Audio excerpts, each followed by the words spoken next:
Hello my little friends, एक बार पुनः आप सभी का आपके अपने चैनल टुवर्ड्स सक्सेस में स्वागत है। आज हम हिंदी भाषा के अपठित गद्यांश के वीडियो सीरीज के क्रम में अपठित गद्यांश संख्या 46 का अध्ययन पठन करेंगे। तो आइए अब हम बढ़ते हैं सफलता की ओर और इसी क्रम में ये रहा आपके सामने आपका अपठित गद्यांश नंबर 46। यहाँ हम देखते हैं हमारा गद्यांश है 46, जिसे हम हिंदी में 46 कहते हैं। निम्नलिखित गद्यांश को पढ़कर प्रश्नों के उत्तर दीजिए। यहाँ जो निम्नलिखित शब्द है ये दो शब्दों से मिलके बना है। जैसा कि आप इसको उच्चारण कर रहे होंगे या बोल रहे होंगे या पढ़ रहे होंगे तो यहाँ आपको मिल जाता होगा निम्नलिखित, और निम्न का तात्पर्य जहाँ होता है नीचे और लिखित का तात्पर्य तो आप जानते हैं लिखा हुआ, अर्थात कि नीचे लिखे हुए गद्यांश को पढ़कर गद्यांश से संबंधित पूछे गए प्रश्नों के उत्तर दीजिए। अब हम बढ़ेंगे अपने गद्यांश की तरफ। यहाँ है चींटियाँ, जिसे आप इंग्लिश में क्या बोलते हैं, एंट बोलते हैं। दुनिया की कुछ सबसे प्रबल कीटों में गिनी जाती हैं। किसमें? सबसे प्रबल कीटों में गिनी जाती हैं, अर्थात कि उनकी गिनती होती है। उन्हें कभी न थकने वाली, सहयोगी और स्वामी भक्त माना जाता है। क्या माना जाता है? कभी न थकने वाली, सहयोगी और स्वामी भक्त माना जाता है। यहाँ जो उन्हें शब्द है ये जो है चींटियों के लिए प्रयोग किया गया। किसके लिए प्रयोग किया गया बच्चों? चींटियों के लिए। भारत के कुछ भागों में, ये जो भागों है इसका मतलब कुछ हिस्सों में, यह विश्वास है। विश्वास का मतलब हो जाता है क्या? धारणा है, या इसी को आप कह सकते हैं, जो आपका परीक्षक है मान्यता भी लिख सकता है, कि अगर कोई चींटियों को कुछ खिलाता है तो संपन्न हो जाता है। लोग प्रातः काल अर्थात कि सुबह के समय में चींटियों की बस्तियों के निकट शक्कर रख देते हैं। शक्कर जिसे हम क्या कहते हैं? इंग्लिश में शुगर और हिंदी में चीनी कहते हैं, जिसे दान का ऐसा कार्य माना जाता है जिससे उनका भाग्य सौभाग्यशाली बना रहे। मतलब कि ये जो लोगों द्वारा मॉर्निंग टाइम में, सुबह के समय में चींटियों की बस्ती अर्थात कि जहाँ पे चींटियों का निवास स्थान या जहाँ पे वो रहते हैं उसके निकट शक्कर अर्थात कि चीनी रख देते हैं, जो कि दान का ऐसा या पुण्य का ऐसा कार्य माना जाता है जिससे लोगों का भाग्य क्या हो जाता है? सौभाग्यशाली बन जाता है। अमेरिका के आदिवासी का मतलब जो होता है पुराने वासी, अर्थात कि पुराने समय के व्यक्ति विश्वास करते हैं। विश्वास करने का मतलब वही हो गया, उनकी धारणा है या उनकी मान्यता है या उनकी सोच है ऐसा कि मनुष्यों ने चींटियों से बहुत कुछ सीखा है। क्या सीखा है? बहुत कुछ सीखा है। उन्होंने सर्दियों में खाने के लिए गर्मियों में भोजन संग्रह कर लेना सीखा, अर्थात कि सर्दियों में खाने के लिए वो क्या करते हैं? गर्मियों में ही भोजन संग्रह करने का मतलब होता है इकट्ठा कर लेना। क्या? इकट्ठा कर लेना सीखा है। और चींटियों ने हमें सिखाया है कि कैसे गर्मियों में ठंडे रहें और सर्दियों में गर्म रहें। हमने चाहे सीखी हो या नहीं, चींटियों ने हमें शांति और सहयोग का पाठ पढ़ाया है। पाठ पढ़ाने का मतलब होता है कि उन्होंने हमें शांति और सहयोग भी करना, एक दूसरे का शांति से रहने और सहयोग करने का भी सिखाया हमको। माय लिटिल फ्रेंड्स, अब हम आपको बता देते हैं कि हम अपने गद्यांश को दो तरीकों से हल करते हैं। पहला हमारा जो तरीका होता है कि सर्वप्रथम हम गद्यांश को पढ़ लेते हैं, जैसा कि अभी हमने गद्यांश को पढ़ लिया। तत्पश्चात गद्यांश से संबंधित पूछे गए प्रश्नों को हल करते हुए अर्थात कि सही विकल्प का चयन करते हुए आगे बढ़ते हैं। और जो हमारा दूसरा तरीका होता है वो हो जाता है कि सर्वप्रथम हम अपने गद्यांश से संबंधित पूछे गए प्रश्नों को पढ़ लें, तत्पश्चात गद्यांश को पढ़कर गद्यांश से संबंधित पूछे गए प्रश्नों को हल करते हुए आगे बढ़ें। बच्चों, जैसा कि आपको जो आपका प्रश्न पत्र होता है अर्थात कि क्वेश्चन पेपर होता है, जब आपको मिल जाता है वो आपके कुछ समय पहले ही मिल जाता है, तो उसमें जो आपका एग्जामिनर होता है वो कह देता है कि आप इसको पहले केवल पेपर को पढ़ लीजिए। तो इसमें क्या होता है, हमारा जो सेकंड मेथड उसी बेस पे है कि हम पहले प्रश्नों को पढ़ लेते हैं, गद्यांश को नहीं पढ़ते हैं। फिर क्या होता है, जब हमारी बेल बजती है कि जब हम अपना हल करना प्रारंभ करते हैं, तो उस समय क्या होता है कि हम गद्यांश को पढ़ के प्रश्नों को हल करते हुए आगे बढ़ते हैं। तो चलिए अब हम बढ़ेंगे अपने प्रश्नों की तरफ। माय लिटिल फ्रेंड्स, ये हमारा क्या है, पहला प्रश्न है कि चींटियों की गिनती किसमें होती है? प्रबल कीटों में, जानवरों में, मनुष्यों में, पक्षियों में। तो हम आपको बताते हैं कि हमारा जो ये प्रश्न है, इन प्रश्नों को हम दो मेथड से हल करेंगे। जो हमारा पहला मेथड या ट्रिक होगा वो कीवर्ड ट्रिक होगा, जिससे हम लगभग अपने 99.99 प्रश्नों के उत्तर का हल कर लेंगे। जो 0.1% बच जाते हैं उसके लिए हमें क्या करना होगा कि जो कुछ ऐसे प्रश्न होते हैं जिसके लिए हमें अपने कॉमन सेंस या प्रेजेंस ऑफ माइंड का प्रयोग करना पड़ता है। और जो हमारा दूसरा ट्रिक या मेथड है वो होता है ऑप्शन एलिमिनेशन मेथड, या उसी को हम कहते हैं ऑप्शन एलिमिनेशन ट्रिक। तो चलिए हम आपको बताते हैं कि ये जो हमारा कीवर्ड ट्रिक है कैसे काम करता है, या इसके द्वारा या इसकी मदद से हम अपने प्रश्नों को कैसे हल करते हैं। आपने देखा कि आपका यहाँ एक प्रश्न संख्या 1 है और ऐसे ही अन्य भी प्रश्न दिए गए रहते हैं और प्रश्न में कुछ शब्द दिए गए रहते हैं, जैसे चींटियों की गिनती किसमें होती है। तो इन शब्दों में से हम सबसे यूनिक या सबसे अलग दिखने वाले शब्द को क्या करते हैं, अपने कीवर्ड के रूप में चयन कर लेते हैं, और जिसको या जिसके समानार्थी या समान भाव व्यक्त करने वाले शब्दों को हम क्या करते हैं, अपने गद्यांश में ढूंढते हैं, और जिसके आसपास आपके प्रश्न के उत्तर की प्राप्ति हो जाती है। जैसे इसमें आप यहाँ देखेंगे चींटियों की गिनती किसमें होती है, तो ये जो गिनती शब्द है या काउंटिंग या गणना शब्द है, यही हमारा क्या हो जाएगा, कीवर्ड हो जाएगा, जिसे हम क्या करेंगे, अपने गद्यांश में ढूंढेंगे। तो चलिए अब हम देखते हैं अपने गद्यांश में। जैसा कि आप गद्यांश के प्रारंभ में देखेंगे, चींटियां दुनिया की कुछ सबसे प्रबल कीटों में गिनी जाती हैं। ये जो गिनती या गिना जाना ही क्या था, हमारा कीवर्ड था। तो वो किन में उनकी गिनती होती है, प्रबल कीटों में गिना जाता है उनको, जैसा कि आपके प्रश्न संख्या 1 के विकल्प ए में दिया हुआ है। आपने देखा कि आपका जिस वाक्य में कीवर्ड मिला उसी वाक्य में आपके प्रश्न की उत्तर की प्राप्ति भी हो जा रही है। अब हम बढ़ेंगे अपने प्रश्न की तरफ। ये रहा हमारा पहला प्रश्न। तो चींटियों की गिनती किसमें होती है, प्रबल कीटों में। तो इस प्रकार से प्रश्न संख्या 1 का जो सही विकल्प होगा वो हमारा क्या हो जाएगा, विकल्प ए हो जाएगा। अब हम आपको बताते हैं कि ये जो हमारा ऑप्शन एलिमिनेशन मेथड या ट्रिक है, इसके माध्यम से हम अपने प्रश्नों को कैसे हल करते हैं।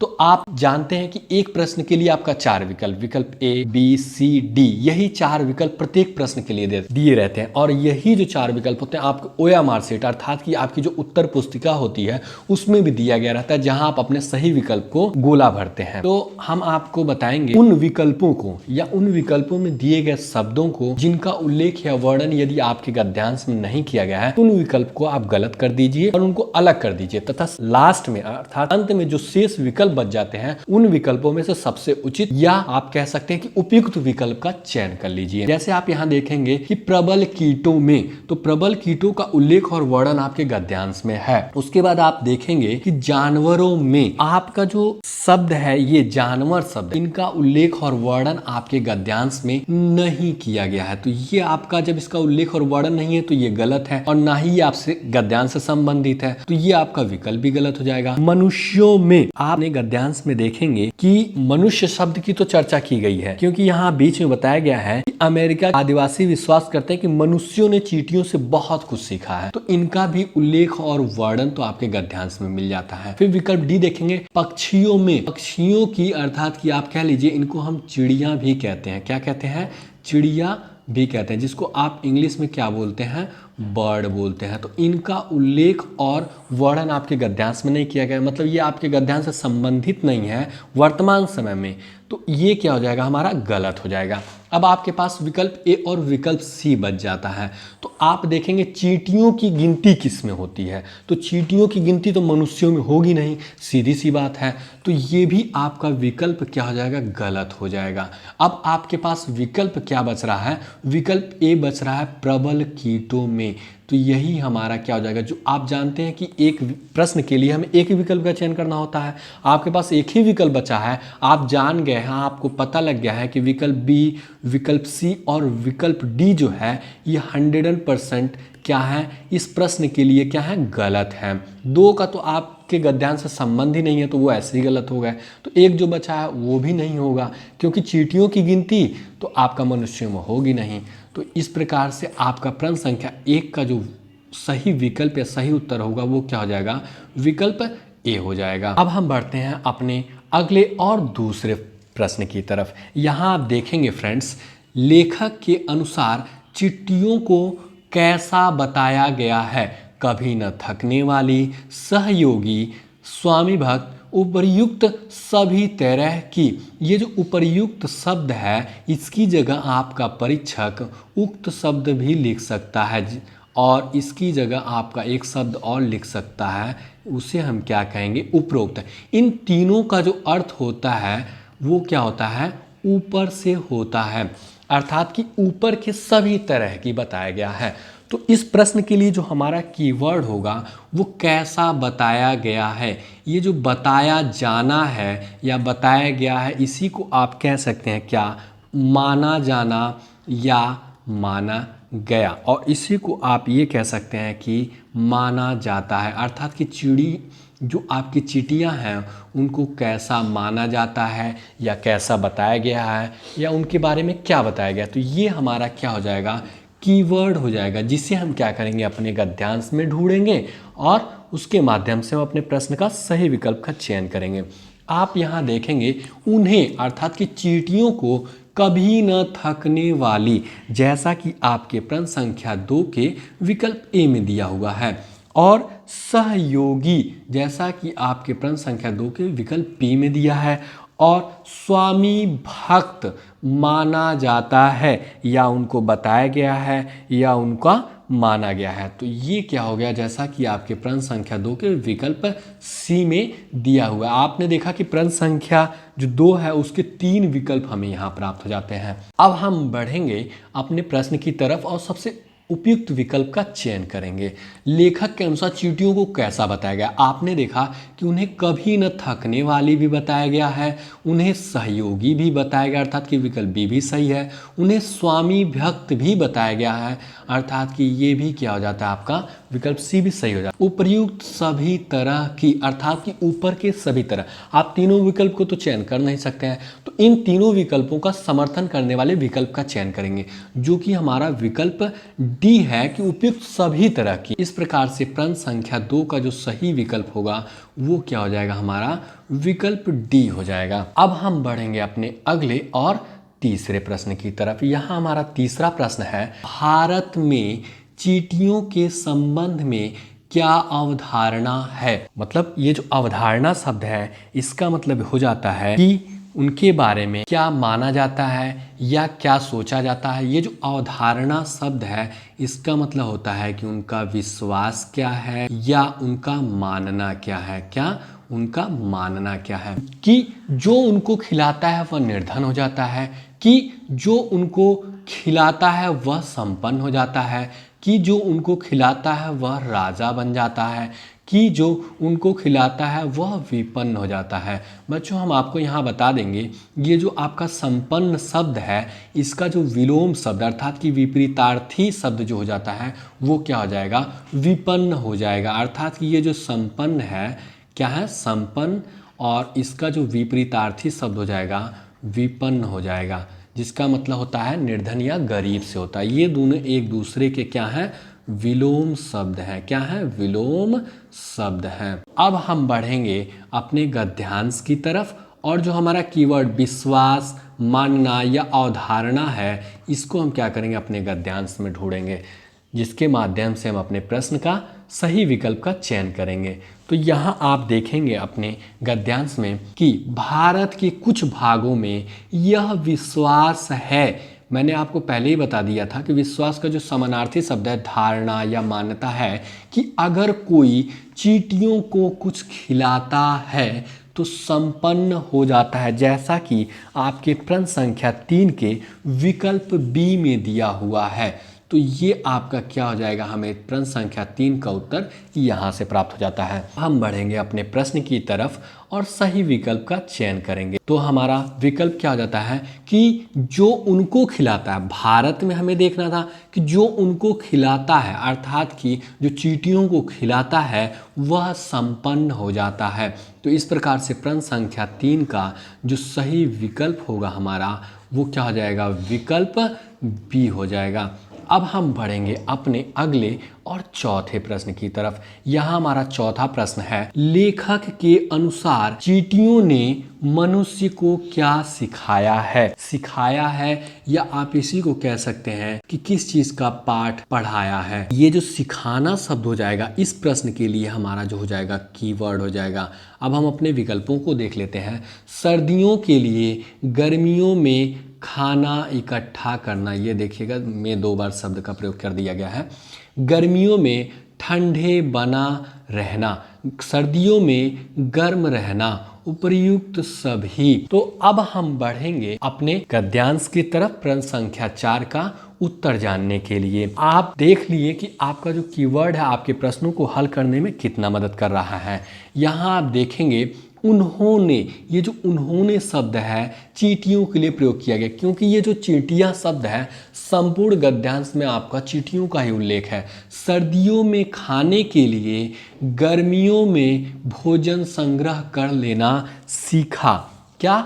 मनुष्य ने सीखा। किससे? चींटियों से। जैसा कि आपके प्रश्न संख्या 4 के विकल्प ए में दिया हुआ है, तो प्रश्न संख्या 4 का विकल्प ए हमें यहाँ से प्राप्त हो जाता है। फिर उसके बाद है गर्मियों में, आगे हम बढ़ेंगे कि चींटियों ने हमें सिखाया है कि कैसे गर्मियों में ठंडे रहें, जैसा कि आपके प्रश्न संख्या 4 के विकल्प बी में दिया है। फिर आगे है और सर्दियों में गर्म रहना हमें क्या है? सिखाया, जैसा कि प्रश्न संख्या 4 के विकल्प सी में दिया है। तो आपने देखा बच्चों कि आपका जो कीवर्ड है आपके प्रश्नों को हल करने में कितना मदद कर रहा है। तो अब हम देखेंगे अपने प्रश्न संख्या 4 को। सर्दियों के लिए गर्मियों में खाना इकट्ठा करना, अर्थात कि जो चींटियां हैं वो सर्दियों अर्थात कि ठंडे मौसम के लिए क्या करती हैं? गर्मियों में ही खाना अर्थात कि भोजन को इकट्ठा कर लेती हैं। तो ये आपका हो गया।